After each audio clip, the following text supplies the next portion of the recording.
for joining us. Just time for a quick recap of the week, and we begin with a narcissistic, unstable man who just might kill us all. And it says something about the current state of the world that you have no idea which world leader our story is about. So, let me specify. It's about a tubby, power-hungry leader with daddy issues and a bad haircut, which still only narrows us down to these two, but as it happens, our first story is about both of them, because last week, North Korea marked the 105th birthday of Kim Il-sung, their first supreme leader, with a startling parade. These canisters could carry a missile capable of reaching the U.S., but are they real, or are they what one intelligence official called just big green tubes? OK, that is a good question, because, yes, on one hand, they could be intercontinental missiles capable of destabilising the whole world order, but on the other hand, they could also be dildos for the Jolly Green Giant's wife. He does not sexually satisfy her. That's a fact. That's a sad fact. But the parade wasn't the issue for the international community as much as the missile test that followed it, the fifth in the past 10 weeks. And while it failed, it was a provocative act, especially considering that just days earlier, Donald Trump had tried to warn them not to do it. What are we doing right now in terms of North Korea? We are sending an armada, very powerful. We have submarines, very powerful. OK, that was a very powerful response from Trump. Very powerful. Although I would argue the most surprising thing there is that he knows what the word armada means. I always just assumed that's what he mistakenly called his housekeepers. Armada, you forgot to dust under the lamps. You think I don't check under the lamps, Armada, but I do. I do check under the lamps. But to give the president some credit, that was at least a clear response, echoed later by Sean Spicer, who argued that there was an unmistakable message of deterrence being sent when you see a carrier group steaming into an area like that. But that message got a little muddied this week after we learned something surprising about the carrier group in question. The USS Carl Vinson was not, in fact, on its way. It was more than 3,000 nautical miles away, traveling in the opposite direction, heading south. OK, so it was steaming, just the wrong way. And it was off the coast of North Korea the same way that New York is off the coast of Portugal. And when confronted by this mistake, Sean Spicer, I remind you, a professional spokesperson, yet again lost control of his mouth. Can you take us through the events from the perspective of the White House that led to the miscommunication, this administration thinking that this vessel was thousands of miles away from its actual location? The president said that we have an armada going towards the peninsula. That's a fact. It happened. It is happening, rather. Wait. So Spicer is claiming that because the fleet was going to North Korea eventually, it was fine to suggest that it was on its way there now. And by that logic, I can truthfully say that Sean Spicer is currently posting his resume on Monster.com. I mean, he isn't, but he will eventually, and at this rate, possibly as soon as next week. So it seems with the parade of potentially fake weapons, the failed missile test, and the armada that's definitely in an ocean steaming somewhere, it has been a week of confusing messages back and forth. But on Wednesday, we got perhaps the most surprising message of all. The New York Times reports on unusual activity at North Korea's nuclear test site. Images taken Sunday showed a volleyball game being played. It was one of 3 games. Analysts say the games were probably intended to send a message, but that message is unclear. Yeah, it probably is, because volleyball on a nuclear test site is a pretty hard message to get your head around. It's like getting a text that said, hey, you up, eggplant emoji, because I just ate an entire box of graham crackers, gun emoji. I don't know what that means, but I'm pretty sure it can't be good. Now, for now, let's move on to Turkey, a country that shares its name with a bird, and not just any bird, the hottest bird. Looking good, my friend. Looking good. Now, we've talked before about Turkish President Recep Erdowan, the mustachioed strongman who once got hoof-punched in the dick by a horse. Well, he has been attempting to consolidate his power for years, and last Sunday, he took his boldest step yet. President Erdogan declared victory yesterday in a referendum that gives him sweeping new powers. His critics say this is a step towards dictatorship. Oh, that's great. I guess I can now add Turkey to my list of things to worry about, along with America, the French election, and whether John Cena is having a happy 40th birthday today, and how the fuck John Cena and I are the exact same age. Oh, my God. That is heartbreaking. But the point is, the power this referendum gives Erdogan is sweeping. Erdogan now has broad, unchecked powers and the authority to potentially remain in office until 2029. It's true, the referendum gives Erdogan the power to do pretty much everything short of building a statue of himself with an erection that citizens will be forced to give pretend handjobs to. But to be honest, it might actually have given him the power to do that as well. The legitimacy of the results were immediately called into question after reports of voting irregularities, and European observers criticised the referendum, saying it took place on an unlevel playing field, something that Erdogan did not take well. George nedir? Hans nedir? Helga nedir? What George, Hans, or Helga say, that's not our problem, Erdogan said, mocking European election monitors questioning the results. Ouch. That is dismissive, especially since George, Hans and Helga sounds like a former East German folk rock group. We are George, Hans and Helga, prepared to have the sounds of peace and love administered promptly into your ears and your brains, mein Freunde. But this really does put America in a very tricky situation. Turkey is a critical ally, so any reaction to this referendum needed to be handled delicately. And to his genuine credit, Sean Spicer refused to issue a comment on the contested results. My understanding is there's an international commission that is reviewing this and issues a report, 10 to 12 days, and so we'll wait and let them do their job. That is a good idea. Build the administration a little time. Don't jump into the situation without thinking through the complicated... You all know what's coming now, right? US President Donald Trump has called Turkish President Recep Tayyip Erdogan to congratulate him on his narrow referendum triumph. Yeah, that happened the same day. And I guess at least it would have been a fun call. Oh, congratulations on narrowly winning a vote that made you, a divisive, egomaniacal bully, enormously powerful in your country. Thanks, same to you, Donald. Thanks. Aren't we the worst? We are the worst. Goodbye. Bye-bye. And think about it, because it's interesting to think about this. Why is Trump so eager to stay on Erdogan's good side? Well, one explanation for that actually comes from Trump himself in this interview that he gave to Breitbart in 2015.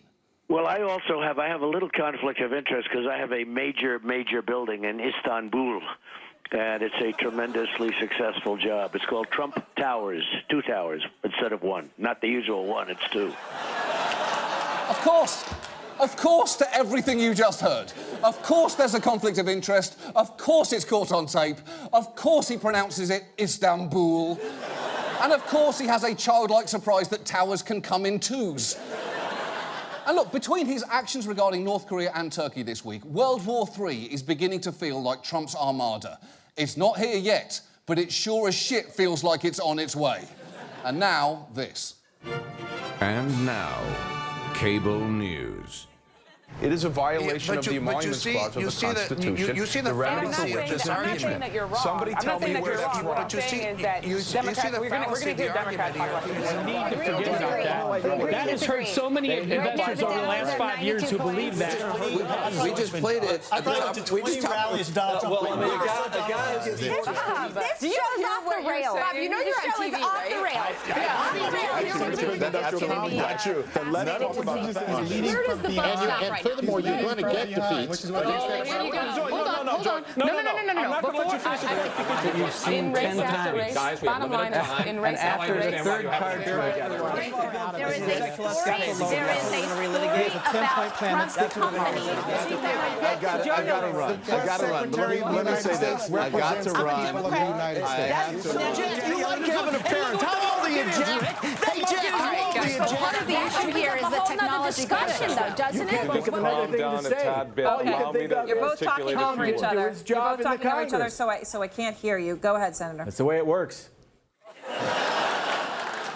Moving on.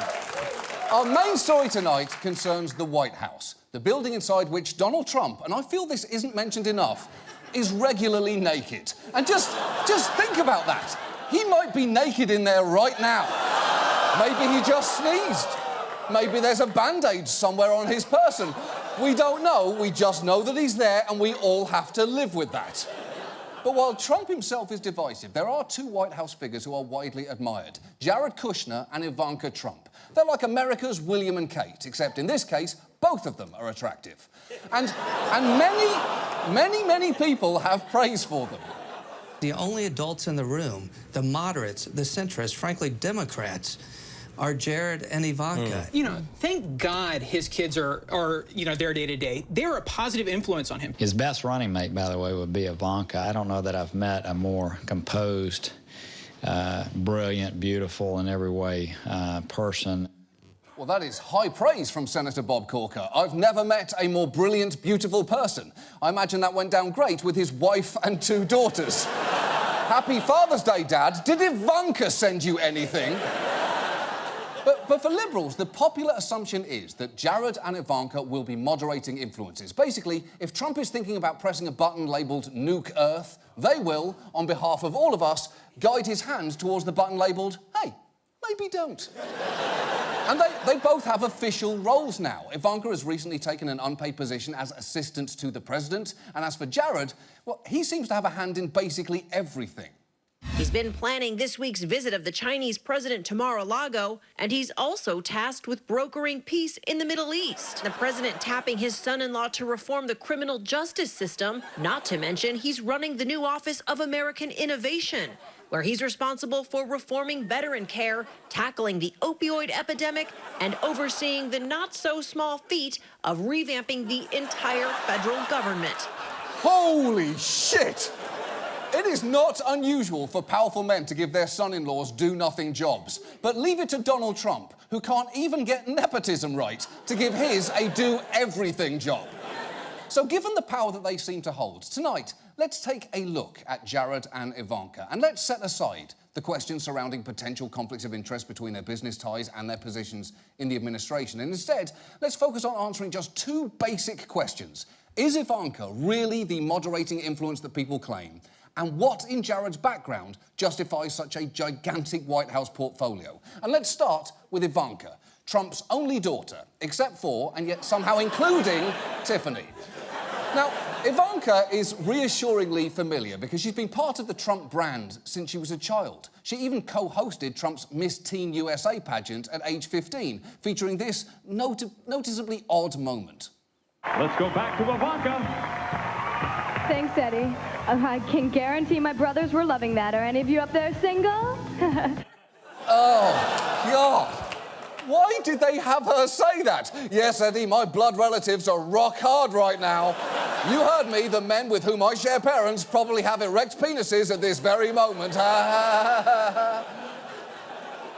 But in the public drama of the Trump family, Ivanka has been cast as the calm, reasonable, indoor-voiced one, a dynamic that's perhaps best exemplified by this moment. What's the favorite thing you have in common with your father? Either real estate or golf. Donald, with your daughter? Well, I was going to say sex, but I can't relate that part. What is wrong with you, you colossal fucking creep? You found the only possible wrong answer to that question. What's your favourite colour? Hitler. But still, that clip actually illustrates a lot of what we like about Ivanka. She's the exact opposite of her dad. He's crazy, she's poised and restrained. And she is impressively on message at all times. Just think about how little information she gave you in that exchange. She was asked, what do you have in common with your dad? And she said, real estate and golf. Those are not personal details. They are core components of the Trump brand that any stranger would associate with him. So, I mean, if you asked Huey, Dewey and Louie what they had in common with their Uncle Donald and they said either feathers or no pants, you would think, wow, the Duck family really doesn't spend a lot of quality time together.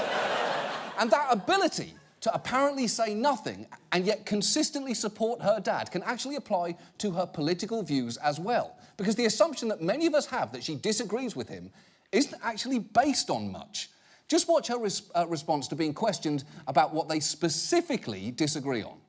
My father agrees with me on so many issues, and where he doesn't, he knows where I stand. But it's not my administration. Can you give us an example of something that you disagree with him on and that you think that by speaking up to him, it made him change his position or soften his position? I think most of the impact I have over time, most people will not actually know about. Oh, well, that's convenient. So we should just give her credit when good stuff happens and then blame others when bad stuff happens. That's not a job description of a political advisor. That's a description of an Old Testament God. And that answer there enables you to project whatever you want onto her based on second-hand rumours and assumptions, which is exactly what Gayle King and her co-hosts then did. What is it they differ on? And where do you think she is? She is not going to share that information. With me, anyway. She's not sharing that information. But what do you think? That's between her and her dad. But what do you think? I think about climate change, certainly. I think about gay rights. I think some of the immigration ban. Planned Parenthood. And certainly Planned Parenthood. Oh, yes, certainly Planned Parenthood as well. Why not? And, you know, those things all feel true, but there is not a lot of evidence. You know, it's the same way that I assume Johnny Depp's penis also has its own miniature hat and goatee. Now, I don't have any concrete evidence that that is actually the case, but come on. Probably, right? Probably. And when you look at what the Trump administration has been doing, it is hard to see much of Ivanka's influence there. Take Planned Parenthood, which she certainly cares about. Well, last week, Donald Trump allowed states to block funds to it, or maybe take climate change. Ivanka did reportedly bring Al Gore to Trump Tower, but unfortunately, just 3 days later, Trump named climate change denialist Scott Pruitt to head the EPA. And maybe that is an example of Ivanka's moderating influence. Maybe Trump's initial choice was a guy strangling a dolphin with a six-pack ring. Although, just out of interest, let's look at an issue that Ivanka has been very outspoken about. Last year at the RNC, she brought up family leave and childcare. And when the Trump campaign released their plan for that, she sold it hard. We think we've proposed something that's incredibly comprehensive. It's very innovative. It's a bold and fresh solution. There's no policy on Hillary Clinton's website pertaining to any of these issues, childcare, elder care, or maternity leave, or paternity leave for that matter. Except none of that was remotely true. First, of course, Hillary's site had pages on those issues. So it seems when it comes to lying about easily observable facts, the apple does not fall far from the orange. And let's take a look, though, at that comprehensive, bold, fresh Trump childcare proposal, because according to the Tax Policy Center, very few of its benefits went to the lowest income families. In fact, families with incomes between $10,000 and $30,000 would receive average benefits of just $10 a year. And the only daycare that costs $10 is a padlock. OK, Mommy's going to work and Mrs. Masterlock is going to keep you in your bedroom for the next 8 hours. Thanks, Ivanka, you're the best. And look, you may still like Ivanka. That's fine. She can be appealing, and that's frankly not by accident. She's been trained in the art of Trump branding to be as vague and likeable as possible so that everyone can plausibly think that she shares their values, whether or not that's actually true. And if that sounds like a harsh thing for me to say about her, I will point out she's basically shared that message in one of her books. Perception is more important than reality. If someone perceives something to be true, it is more important than if it is in fact true. This doesn't mean you should be duplicitous or deceitful, but don't go out of your way to correct a false assumption if it plays to your advantage. She's pretty much telling you to your face not to trust any assumption that you are making about her. So it is possible that she is doing nothing to moderate her father. And I understand that there is an impulse not to want to think about that. Just like you don't want to think about the fact that it is also possible that in the White House right now, her father may be bowling naked. Yeah, maybe he's wearing bowling shoes. Maybe he's forcing Mike Pence to play alongside him. We don't know. We just have to deal with the fact that it's possible. But the truth is, we may all be thinking that Ivanka is doing a lot more than she actually is, although the same can emphatically not be said for her husband, Jared Kushner, the man, remember, responsible for, among other things, repairing the Middle East, something that his father-in-law is actually pretty confident in. I have a feeling that Jared is going to do a great job. I have a feeling he's going to do a great job. He is so great. If you can't produce peace in the Middle East, nobody can. OK, then nobody can. Or I am wrong, and future history books will say, and peace was finally brought to the Middle East by a sentient Coles mannequin who read a book once. But But Jared actually has even more responsibility. He's also reportedly been the primary point of contact for 24 different countries. And if you look at photos of Trump's meetings, it's like, where's Waldo? He's in all of them. When Trump met the leaders of Congress, there he was. At a listening session with business leaders, there he was. At a meeting on cybersecurity, there he was. At a meeting with a Saudi prince, there's Jared. Japanese Prime Minister, boom, it's J-Dog. Chinese president visiting, you got Kushner in the house.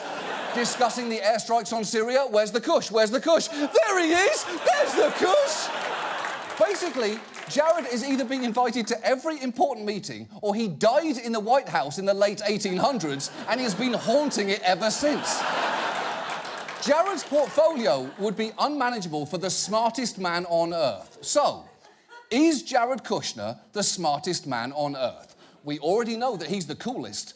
He can really rock a trill pair of sunnies. But what is going on behind them? This guy can be quiet but confident, and as it was described to me, he is a visionary. If you have meetings with Jared Kushner, Jared listens, he doesn't talk that much, he absorbs it. I see Jared as like the Alexander Hamilton of the new administration. He's super thoughtful.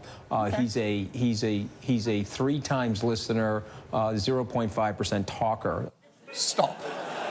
So hold on, he is brilliant because he's quiet. Just because you don't talk does not necessarily mean you're thinking something amazing. It can just mean that you're sitting in a meeting, staring blankly at people's moving lips, thinking about why baby cats aren't called cattens. Or whether all goldfish might have peanut allergies, but since they don't ever eat peanuts, we'll just never know. And that whole 0.5% talker thing does point to something genuinely odd about Jared, because for someone with the amount of power that he has, have you ever heard him speak? Seriously, what does his voice sound like? You don't know, do you? And look, it wasn't easy, but we did actually manage to find an interview of him talking on TV in 2009, and here it is. My main business is real estate. I also own a newspaper and some other websites and online media businesses.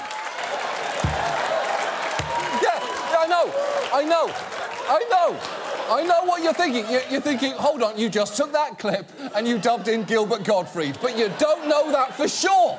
Listen to it again. My main business is real estate, and I also own a newspaper and some other websites and online media businesses. You don't know for a fact that that is not his actual voice, and that is the real point.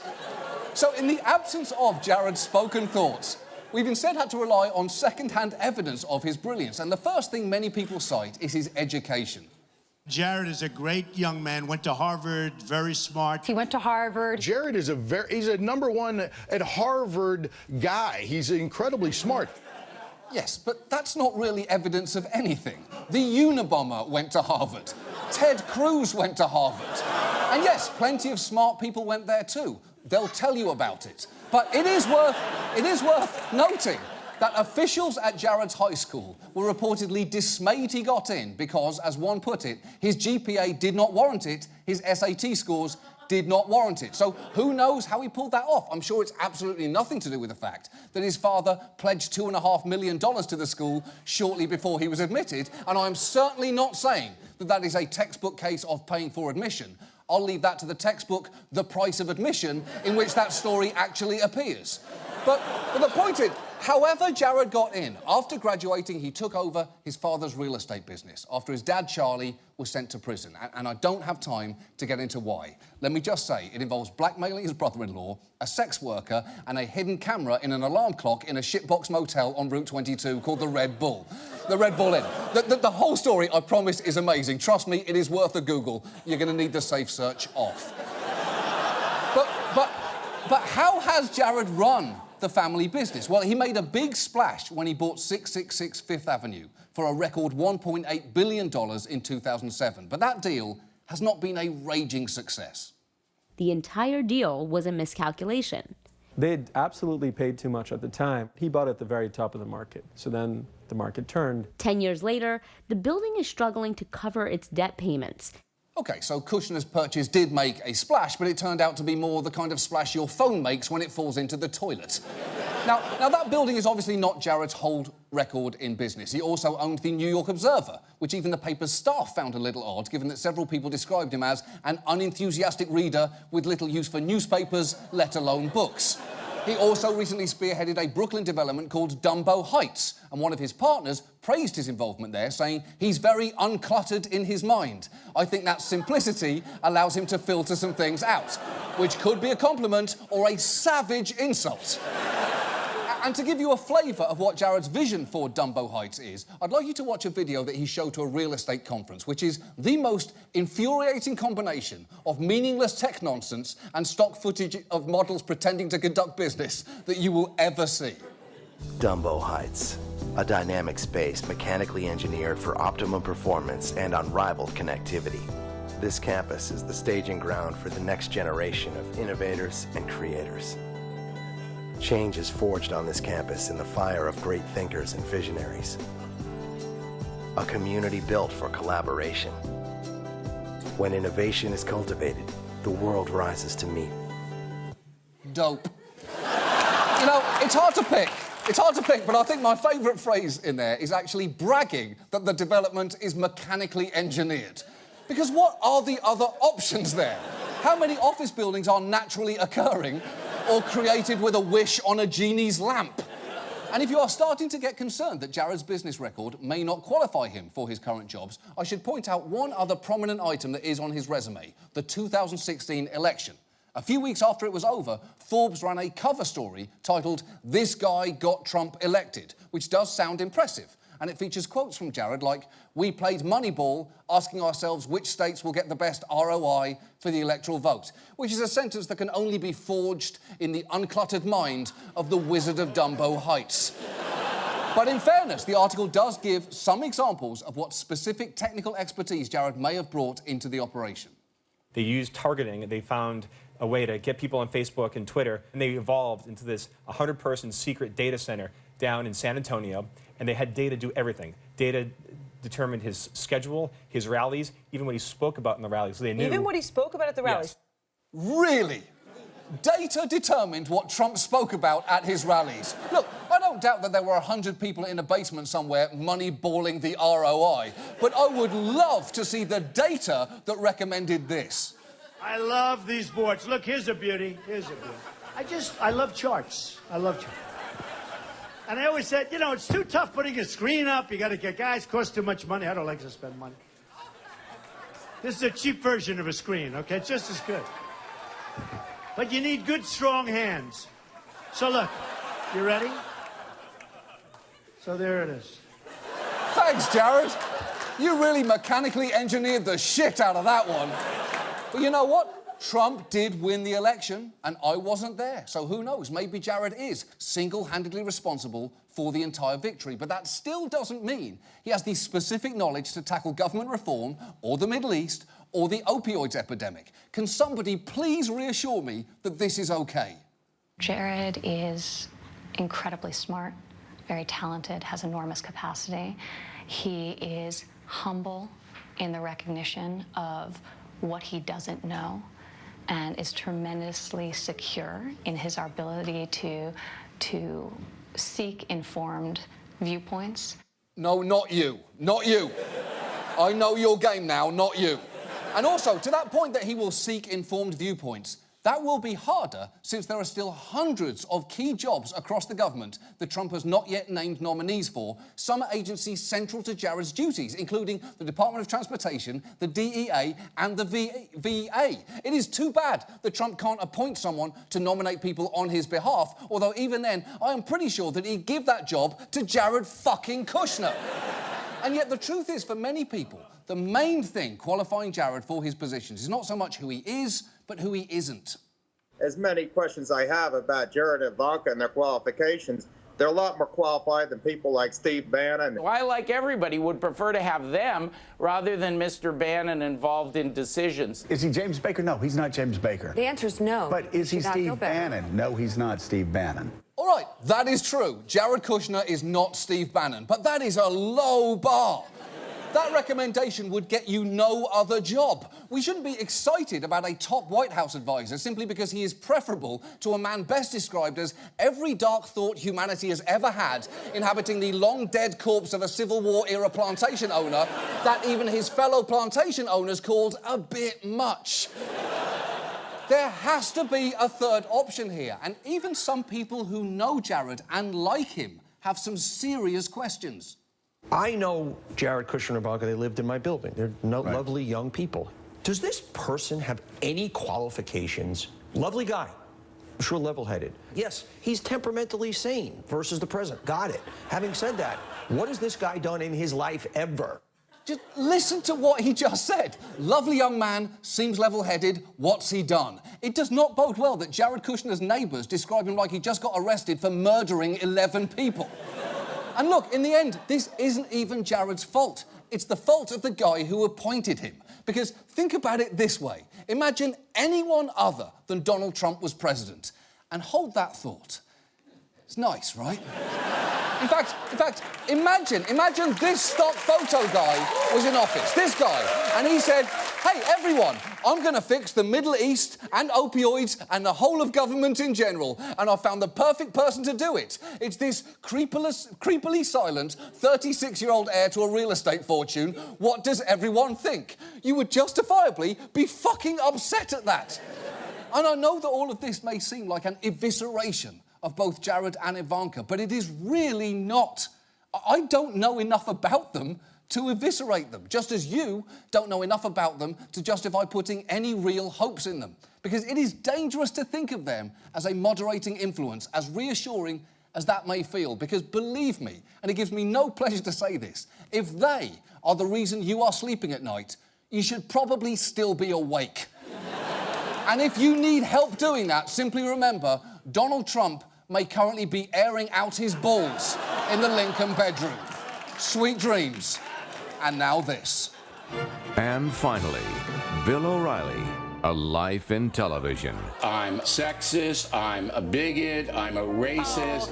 Look, let's just get it on the table. I'm everything. Racist, sexist, or any other ist the far left embraces. They're going to point at people, you're a racist, you're a sexist, you made me uncomfortable, you did this, you did that. What about this sexism thing? I don't really know what this is. Now, just the fact that I said va va boom makes me a sexist, no, right? It doesn't. It doesn't? Are you sure? I wanted two ladies on here. Yeah. Because I know I'm insensitive. Now, you guys are both female. There's got to be some downside to having a woman president, right? Something that may not fit with that office. Many women who get pregnant are blasted out of their minds when they have sex. They're not going to use birth control anyway. Maria, when you hear me try to talk, that means you have to button it up. You know, you're snorting out there, and I want you to knock it off. Now, if you were men, I would have scolded you harder. You don't want to be treated equally. You want special treatment. Yes, you do. She looks good for 50. Oh, please. Oh. You a little chilly here in this outfit, or calling me sexist?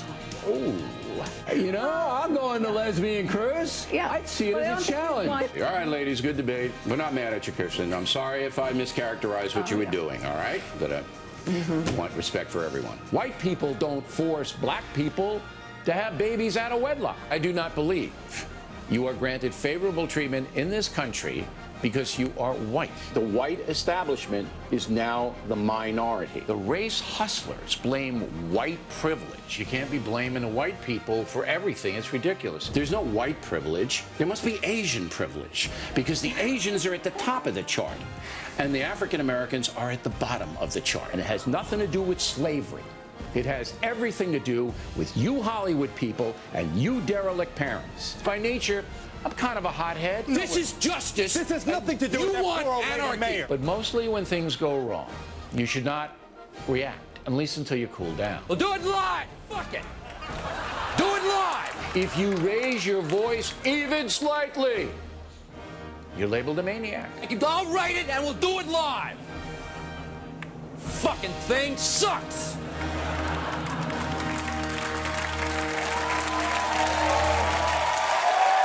That's our show. Thanks so much for watching. We're off next week. Back after that. Good night.